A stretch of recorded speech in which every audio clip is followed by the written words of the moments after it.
Boa noite a todos e a todas. Estamos dando continuidade ao curso de inverno, ok? Na aula de hoje nós vamos falar sobre migrações e refugiados, possibilidades de temas.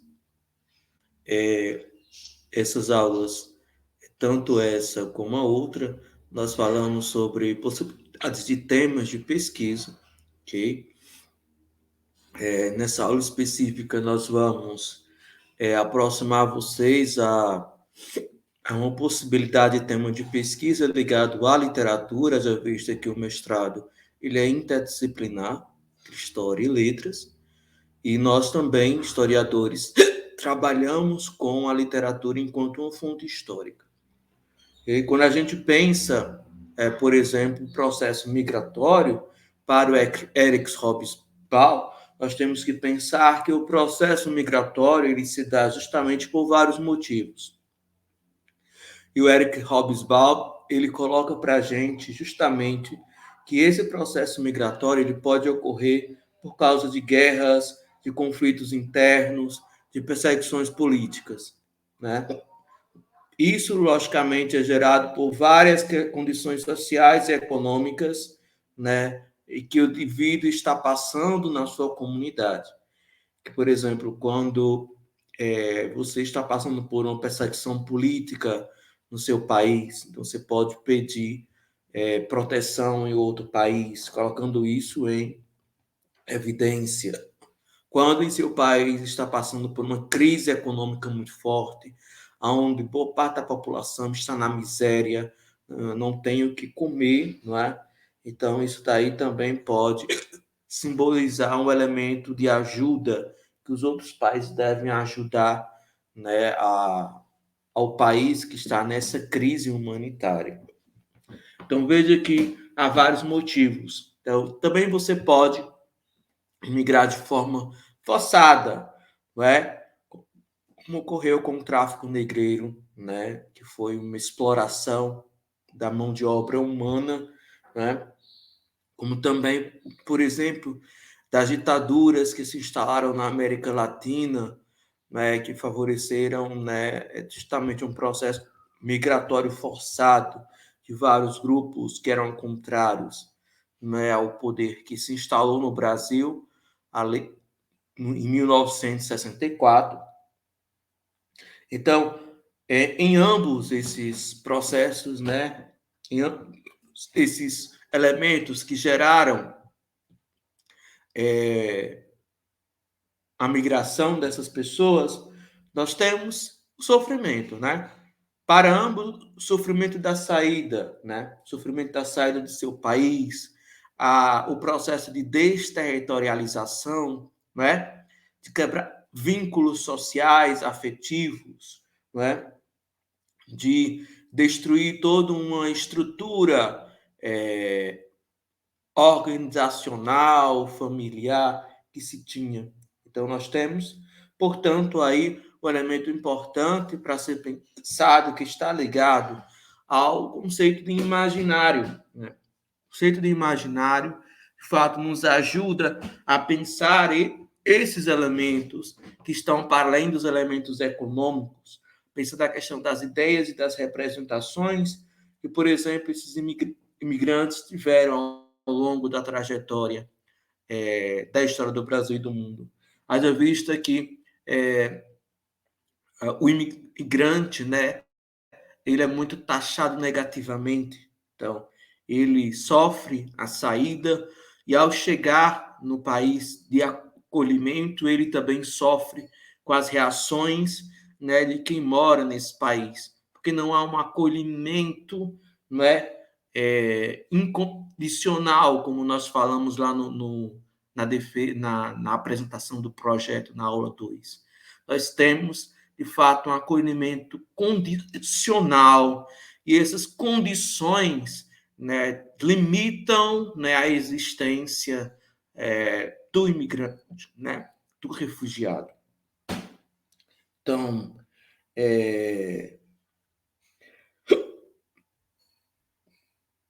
No Brasil, na história do Brasil, nós tivemos várias experiências de imigração, né?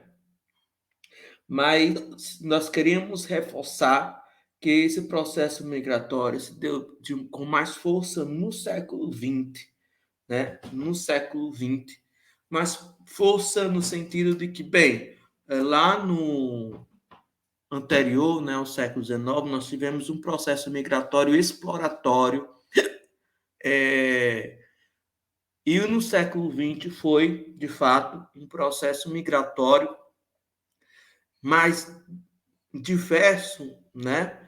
E que favoreceu uma mistura racial no Brasil muito grande. Então, nós tivemos pessoas que vieram da América do Sul, da Europa, da Ásia, da África, da Oceania, né? E isso nos ajuda a pensar, portanto, como o imaginário, né, das pessoas foram construídas tanto na questão do acolhimento dessas pessoas ou do não acolhimento, né? Como os grupos políticos jogaram a fim de conseguir os seus interesses políticos, por exemplo, trocando, né, uma ajuda, um reconhecimento dessas comunidades que chegavam ao Brasil, né, e que precisavam de fato desse acolhimento para conseguir trabalhar e sobreviver. Então, essa jogatina política de troca de favores, né, foi muito usada e é muito usada. Né, por exemplo, lá em 1998, Fernando Henrique Cardoso promulgou a lei de anistia aos estrangeiros em situação irregular no país. E essa lei, de fato, ela ajudou, não é, a amenizar alguns problemas, mas é uma lei que foi uma lei dialogada, que foi uma lei justamente provindo desse jogo político, né? Essa política migratória no Brasil acaba, portanto, reforçando os grupos dominantes, né? Tanto no sentido de que eles jogam com esses grupos, né, com a existência, a sobrevivência deles, para o seu fortalecimento político, né? Como também esses grupos dominantes que muitas vezes vão construir políticas de acolhimento desses grupos em seus territórios, né? E logicamente nós de vez em quando assistimos na televisão várias reportagens em relação à escravidão, né? A semi-escravidão em algumas fazendas, né, de soja e alguns estabelecimentos de grande latifundiário e de indústrias. Então, nós sabemos que, infelizmente, isso acontece, né? Um suposto tráfico humano, onde você vai para essas comunidades mais pobres, você diz, olha, venha trabalhar na fábrica lá no Brasil, você vai ganhar um salário muito grande, vai comprar muita coisa, vai mudar de vida. Então, quando chega aqui, a pessoa não tem nem um dinheiro para comprar um ovo, né? Imagine para voltar para o seu país. Então, a situação muito precária, né, e muito vulnerável dessas comunidades, né? Muito vulnerável dessas comunidades. Então, veja que podemos pensar esses elementos, né? Podemos pensar esses elementos a partir da literatura. A literatura ali que inicia nas últimas décadas do século XIX e se desenvolve no século XX, né? Principalmente com o chamado nascimento do romance social, que esse romance social ele traz, né, na sua escrita uma consciência crítica, né, das posições do imigrante, né, em relação à nacionalidade, olhando os problemas sociais do Brasil, ok? Então, eu vou citar aqui para vocês, só a título de conhecimento, os vários autores, né, que vocês podem escolher um e fazer a pesquisa, né, que estão ligadas essa perspectiva de um romance social ou de uma literatura que traz, né, uma reflexão sobre os problemas sociais do Brasil, né? O Alcântara Machado, o Antônio Torres, o Bernardo Carvalho, o Érico Veríssimo, o Graça Aranha, o Graciliano Ramos, o Guimarães Rosa, o João Cabral de Melo Neto, o Jorge Amado, o José Américo de Almeida, o Luiz Rufta, o Luiz Vilela, o Manuel de Barros, a Marcelino Ferreira, o Wilton Atum, o Moacir Sline, a Raquel Queiroz, dentre outros. Então, veja que essa literatura também traz um elemento importante para nós historiadores, que é verificar a questão da subjetividade, não é? Elementos da subjetividade que muitas vezes outras fontes históricas não nos possibilitam. Verificar também a questão da identidade, como esses literários construirão fios para reforçar ou construir elementos de uma nova identidade no Brasil, para o brasileiro, para o que eles vão chamar de Brasil, ok? Então, eles demonstram também o imigrante nas várias facetas, né? O imigrante que é marginalizado, o imigrante que é excluído, não é? Que é hibridizado, que é prisioneiro, que é um imigrante que ao mesmo tempo é herói e é um anti-herói, ok? Então, a questão da identidade nos ajuda justamente a verificar como é que essas obras estão imersas naquele momento histórico onde se buscava construir a identidade de uma nação, né? E como os elementos, né, da realidade brasileira, daquele momento, os elementos concretos, sociais, econômicos, históricos e políticos vão estar incorporados nessas obras, haja vista que eles estavam denunciando, está buscando, né, realçar, né, que era preciso mudanças, haja vista que a nação estava, o Brasil estava caminhando para outro momento.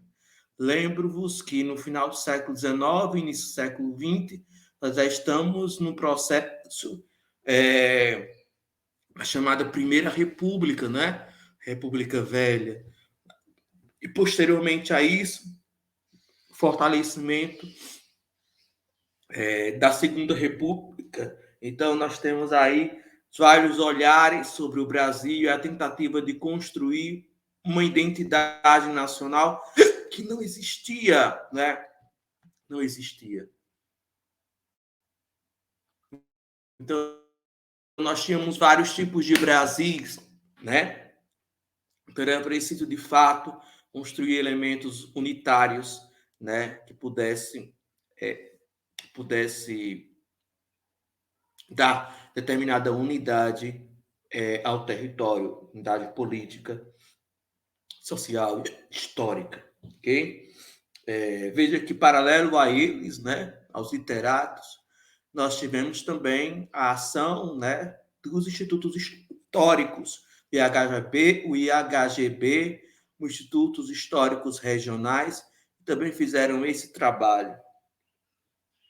Um autor, né, para discutir a questão, teórico, para discutir a questão da identidade, nós propomos que vocês utilizem Stuart Hall. 2 livros dele são importantes, que é A Cultura e Representação e A Identidade Cultural na Pós-Modernidade. Também são livros que vocês podem baixar gratuitamente, ok? Para o Stuart Hall, a identidade está profundamente envolvida no processo de representação. Nesse sentido, o tempo e o espaço simbólicos são também diretrizes fundamentais para a representação, para a recriação poética do migrante, né, do refugiado, Então, justamente esses espaços simbólicos, né, ligados a esse processo de representação que se faz a construção da identidade, que constrói as identidades. Então, veja, a literatura é um espaço privilegiado para a construção dessas representações, ok? Então, nelas, nós também podemos ver as tensões das várias representações, dos vários espaços simbólicos, conseguindo perceber quais foram aquelas que conseguiram vencer e aquelas que foram marginalizadas e silenciadas, ok? Então, é interessante a gente pensar esses fatores. A obra que nós queremos destacar é a obra Vidas Secas, de Graciliano Ramos, ok? A obra Vidas Seca, de Graciliano Ramos. Essa obra, né, Vida Seca, de Graciliano Ramos, ela foi publicada em 1938, né? E é um livro que conta um pouco, né, a história de uma família de retirantes. Veja, o Graciliano Ramos, ele tem um lugar específico, né, enquanto literato. Ele fazia parte, né, da segunda geração do modernismo, ok? Pensando aí uma perspectiva de um romance social dos anos 30, de uma vertente regionalista, ok? Então ele tenta, de certa forma, fazer uma crítica, denunciando as condições sociais do sertanejo, né, as opressões do governo, a seca no sertão, problematizando, portanto, o sertanejo e as suas condições, ok? Sociais, políticas e econômicas, dando visibilidade a esse sujeito social, ok? Sujeito social. Portanto, né, olhando numa perspectiva lá do Nicolau Shevchenko, né, que tem um livro bastante interessante, que é Literatura em Missão, nós consideramos que a literatura do Graciliano Ramos é uma literatura engajada, né, porque é uma literatura que denuncia, né, denuncia as mazelas, as explorações sociais no sertão, né, contra esses sujeitos sociais, os sertanejos e as sertanejas. Então, nós temos aí, portanto, um sofrimento desses personagens que não têm direito, né? Que os seus direitos são renegados, né? Que o poder público acaba não dando a eles as condições necessárias de sobrevivência, né? Acaba abandonando essa população ao léu, sem direito nenhum, apenas com deveres. Então, são personagens excluídas e marginalizadas socialmente. Então, nós temos também no livro uma tentativa, né, de tentar dizer que no sertão os homens e os bichos eles têm quase o mesmo valor. Então nós temos aí, olhando com perspectiva, né, de uma análise da crítica literária, um zoomorfismo e um antropomorfismo, né? Então um zoomorfismo no sentido de que, por exemplo, vão dar, né, a família do Fabiano, que é um dos personagens, elementos comportamentais de animais, né, animalescos, né? Justamente como forma de dizer que naquele sertão, naquelas condições, ou você se torna, tem comportamentos de um animal, ou você não consegue sobreviver. Comportamentos instintivos, ou você não consegue sobreviver. E uma antropomorfização, né, que seria, por exemplo, a cachorrinha baleia, que acaba tendo aspectos humanos, né? Por exemplo, para consolar os seus donos, né? E os colocam como se ela tivesse consciência, né, de que ela deveria ir lá e afagar e ajudar, né? Como se os cachorros, os animais tivessem consciência, né? Só quem tem consciência são os homens, porque os homens possuem a capacidade racional. A consciência provém dessa capacidade racional. Os animais não possuem consciência. Então veja que esse romance é considerado de fato um romance cíclico. Por quê? Porque ele aborda sempre a seca, a migração, a miséria e a fome, tendo como espaço privilegiado o sertão nordestino, né? O sertão nordestino, principalmente o cerrado, que é colocado como ambiente hostil, né? Por isso, o, o autor acaba fortalecendo a ideia de uma zoomorfização. Então, é um ambiente hostil. Para você sobreviver, às vezes é preciso você ter uns comportamentos instintivos animais, né? Brutos, para conseguir sobreviver àquela realidade hostil. Então, os personagens principais dessa obra, né, o Fabiano, assim, a Vitória, o mais novo e o mais velho, os filhos, né, e a cachorrinha baleia, né, o policial amarelo, né, o símbolo da opressão. Todos eles compõem a obra e cada um possui um papel social para fazer uma crítica àquela sociedade. Então, não são sujeitos, né, profundamente não são personagens construídas por uma idealização, ok? Mas são personagens que nasceram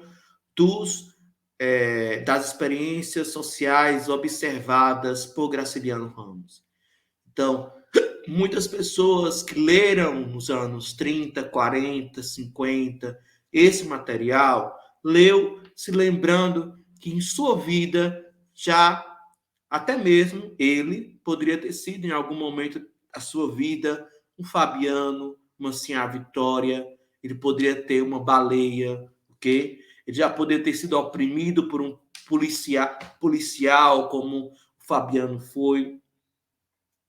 Então veja que também denuncia a pobreza extremada desses sujeitos sociais, que e como, né? E como a opressão no Nordeste, né? Por meio desses elementos, né? Da pobreza, do paternalismo, da opressão vinda do poder público, das relações paternalistas coronelistas, né?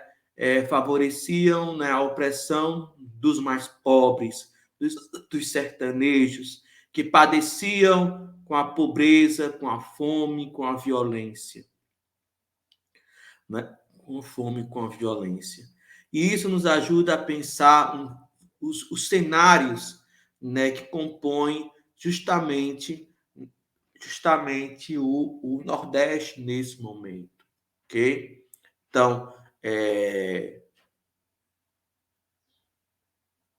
o Nordeste nesse momento, o sertanejo. Então, esse livro do Graciliano Ramos é um livro muito importante para pensar justamente esses elementos da migração, da miséria, da fome, da seca.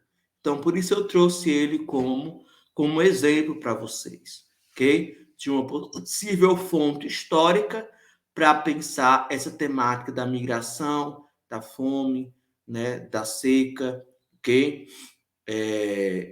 Da miséria, está ligada justamente ao nosso projeto de pesquisa. Então, é isso, pessoal. Nós ficamos por aqui. Agradeço a participação de cada um de vocês. No próximo encontro, né, na aula 7, nós vamos continuar as nossas discussões, ok? Então, um grande abraço a todos e até o próximo encontro.